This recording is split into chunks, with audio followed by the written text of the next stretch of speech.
Good morning everybody. આજે આપણે વિષય ગુજરાતીમાં પાઠ 3 મહેનતનો રોટલો, જેના લેખક છે પન્નાલાલ પટેલ, એ આપણે ભણી રહ્યા છીએ, બરાબર ને? તો આગળ મેં તમને ચલાવ્યું હતું, હવે એની આગળ આપણે આજે જોઈશું. તો છેલ્લા સાધુ મહારાજ આપણે એ જોયું હતું કે સાધુ મહારાજ ફરી વખત મોચી ભગતને ત્યાં આવે છે, બરાબર? તો મોચી ભગત એમને કહે છે કે તમે જે સોનાના ઓજારો બનાવી ગયા હતા તે બધા તમે પાછા લઈ જાઓ, બરાબર? એવું કહે છે. તો હવે એ પેરેગ્રાફ સુધી મેં ચલાવ્યું હતું. હવે આગળ સાધુ એ મોચીની પાન નંબર 11 પર પેરેગ્રાફ નંબર 3. સાધુએ મોચીને શિખામણ આપતા કહ્યું, મોચી ભગત, તમને કશી ગમ નથી. સોનું વેચીને પૈસા બનાવો, બરાબર, ને મજા કરો. શું કહ્યું કે તમને કંઈ ખબર નથી પડતી, તમે બધા ઓજારોને મને પાછા લઈ જવા કહો છો, તો એનું તમારે શું કરવું જોઈએ એની હું તમને સમજણ પાડું. એવું કહીને મોચી ભગત, સાધુ મહારાજ મોચી ભગતને કહે છે કે તમે એ બધા ઓજારોને શું કરો, વેચી દો, બરાબર, અને સોનું વેચીને પૈસા કમાઈ લો અને પછી મજા કરો, બરાબર? તો આ કાચી દુકાનને પાકી કરો. અને બીજું શું કરો? તો કે તમારી દુકાન કાચી છે એને સરસ મજાની પાકી દુકાન કરી દો.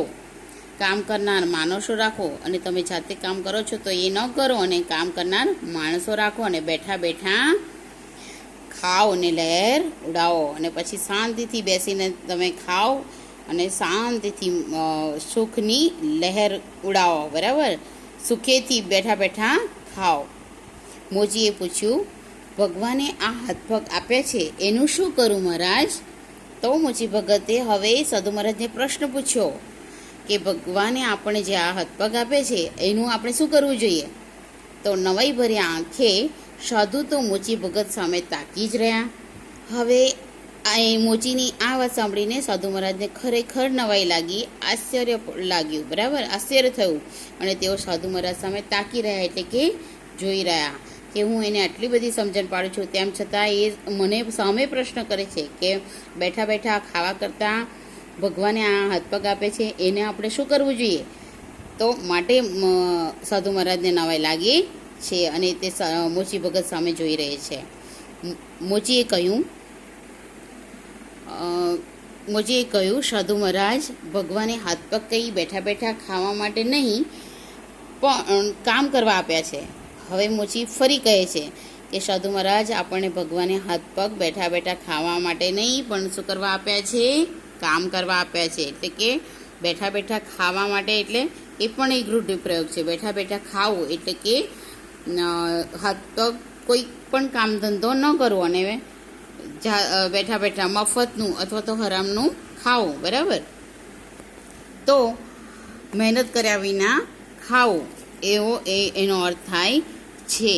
તો હાથપગ આપણે બેઠા બેઠા ખાવા માટે નહીં પણ મહેનત કરીને ખાવા માટે ભગવાને આપ્યા છે, એવું સાધુ મહારાજને મોચી ભગત કહે છે. તો આ સાંભળી સાધુ બોલ્યા, મોચી ભગત, સાચી વાત છે, તમારી વાત સાચી છે. ભગવાને કામ કરવા જ હાથપગ આપ્યા છે. હવેથી હું પણ હાથે કમાઈને જ ખાઈશ ને તમારા જેવો જ જીવનનો સાચો આનંદ મેળવીશ. તો સાધુ મહારાજ પણ કહે છે કે તમારી વાત સાચી છે. હવે હું પણ હાથે કમાઈને, એટલે કે જાત મહેનતથી, બરાબર, જાતે કમાયેલું ખાઈશ અને તમારા જેવો જ જીવનનો સાચો આનંદ મેળવીશ. તો સાધુ કંઈ ઊંડા વિચારમાં પડી ગયા હતા. પોતાના કામે વળતા મોચીએ સાધુને પૂછ્યું, કેમ મૂંગા થઈ ગયા? હવે સાધુ મહારાજ આટલું બોલીને ઊંડા વિચારમાં પડી ગયા. એ જોઈને મોચી ભગત ફરી કામે વળતા પહેલાં સાધુ મહારાજને પ્રશ્ન પૂછે છે કે કેમ મૂંગા થઈ ગયા? સાધુએ કહ્યું, હું મૂંગો નથી થઈ ગયો, વિચારમાં પડી ગયો છું. એમણે શું કહ્યું કે હું મૂંગો નથી થઈ ગયો પણ હું વિચાર કરું છું. તો શું વિચાર કરે છે? કે શા વિચારમાં પડી ગયા મહારાજ? મેં તમને કહ્યું એ ખોટું છે? એવો પ્રશ્ન કોણ કરે છે? તો કે મોચી ભગત, કે તમે શું વિચારમાં પડી ગયા? મેં જે કંઈક તમને કહ્યું હાથપગ વિશે, તો એ શું ખોટું છે?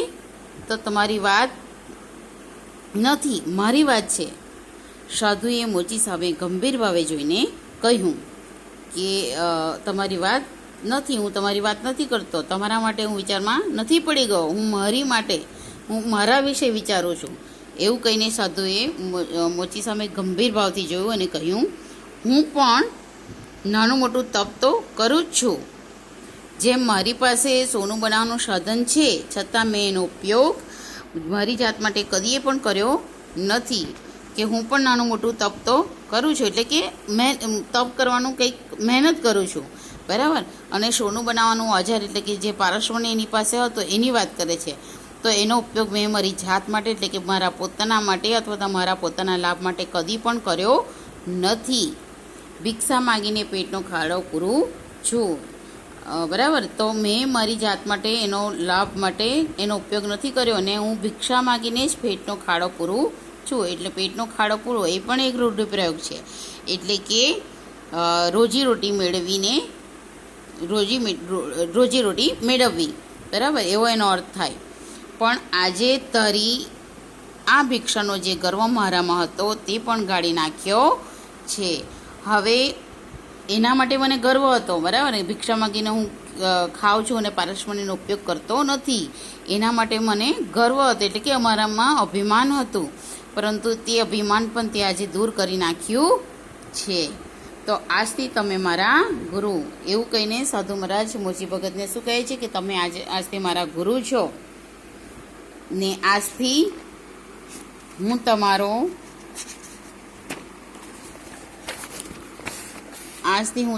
આ દાખલો યાદ કરીશ. એટલે કે તમે જે મને શિખામણ આપી છે, તમે જે મને શીખવાડ્યું છે કે મહેનત કરીને અથવા તો હાથ પગથી મેળવેલામાં જ સાચો આનંદ છે. તો મહેનત કરીને જ ખાવાથી આપણને જીવનનો સાચો આનંદ મળે છે, એવું સાધુ મહારાજ કહેવા માંગે છે કે હું એ તમારી પાસેથી શીખ્યો છું. તો એ હું હંમેશા યાદ રાખીશ અને મારા ગર્વને ધોતરીશ. એટલે કે હું નિરઅભિમાની થઈ જઈશ, એટલે કે મારામાં કોઈ પણ જાતનો અભિમાન રાખવું નહીં, એવું સાધુ મહારાજ મોચી ભગતને કહે છે. મોચી કામ કરવું ભૂલી ગયો અને સાધુની પીઠ પાછળ જોતો જ રહ્યો. હવે મોચી ભગત પણ સાધુના પ્રભાવ એમને પર પડ્યો કે સાધુ મહારાજ છે છતાં પણ એ મારી પાસેથી કંઈક શીખ્યા, બરાબર. તો મોચી ભગત પોતાનું કામ કરવું ભૂલીને સાધુને જતા એટલે કે પીઠ પાછળ તેમની જોતા રહી ગયા, એટલે જતા જોઈ રહ્યા. કામે વળતા બબડ્યો, આપ ખરા સાધુ. અને ફરી તે પોતાના કામે વળગતા પહેલાં બોલ્યો, એટલે કે બબડ્યો, એટલે કે બોલ્યો કે આપ ખરેખર સાધુ છો. ઓકે, અહીંયા આપણો આ પાઠ પૂરો થાય છે. આ પાઠના અનુસંધાનમાં જે કંઈ રૂઢિપ્રયોગ અથવા તો પ્રશ્નના જવાબ હું તમને ફોટો પાડી મોકલું એ તમારે ગુજરાતીની નોટમાં લખી લેવાનું રહેશે. Thank you.